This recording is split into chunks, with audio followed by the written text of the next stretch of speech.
Hello viewers, நம்ம இன்றைக்கி நெத்திலி மீன் வறுவல் செய்ய போகிறோம். முதல்ல மீனை உப்படலாம் எடுத்து சுத்தம் பண்ணியிருக்கேன். இப்போ உப்பு மஞ்சள் போட்டு வரச போகிறேன். நல்லா உரசி கழுவிக்கலாம். நல்லா கழுவிட்டேன். அலசி எடுத்துருவோம்.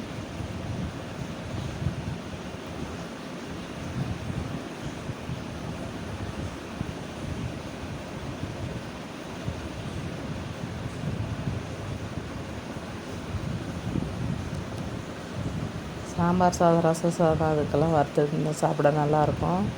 நான் சாம்பார் வைக்க போகிறேன், அதனால் நெத்திலி மீன் வாங்கிட்டு வந்திருக்கேன். அது கூட பூண்டு தட்டி போட்டுக்கலாம். ஒரு 5-6 பல்லு பூண்டு தட்டியிருக்கேன், அதையும் சேர்த்துக்கிடுவோம்.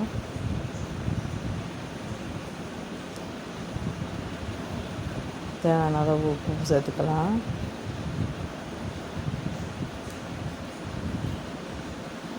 உப்பு போட்டுக்கிறேன். மிளகாத்தூள், மஞ்சத்தூள் போடணும், அதையும் சேர்த்துக்கிறேன். தேவையான அளவு மிளகாத்தூள், மஞ்சத்தூள் சேர்த்துக்காங்க, காரத்துக்கு தகுந்த மாதிரி. ஒரு முட்டை உடைச்சி ஊற்றுறேன். மசாலா நல்லா பிடிக்கிறதுக்காக, மீனில் ஓட்டுறதுக்காக போடுறேன்.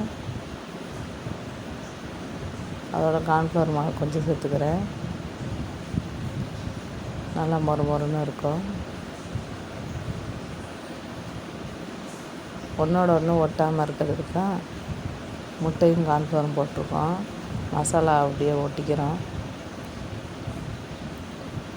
எண்ணெய் ஊற்றிட்டேன், பொரிச்சு எடுத்துக்கலாம். காஞ்சிச்சு எண்ணெய்.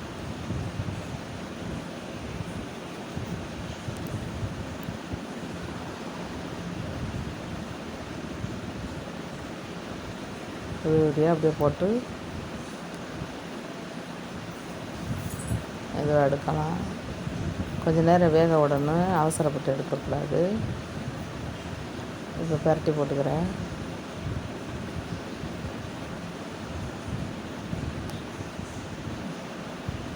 உடையாமல் இருக்கத்தான் மசாலா போட்டிருக்கு. முட்டையும் கார்ன்ஃப்ளவர் மாவும்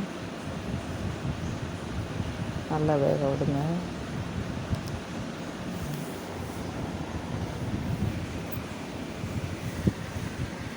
மொறுன்னு வறுத்து எடுத்தாச்சு.